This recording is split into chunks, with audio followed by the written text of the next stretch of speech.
History is everywhere. It's in the present, it's in the future. We're also trying to make something in the present day. There's nothing more rewarding than being a farmer and feeding your communities. But there is an entire history of the innovation and different progress that has occurred through not only food production, but the machines themselves. We have to feed not only our nation, but we have to feed the world. Prairie in Iowa. Only a few hundred years ago, it covered 99% of our state. So we can teach Iowans what nature should look like. Partnering with silos and smokestacks has been huge.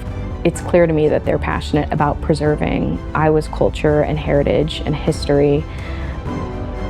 We need to continue to preserve and honor this history here because there's not going to be more that comes along if we cast this aside.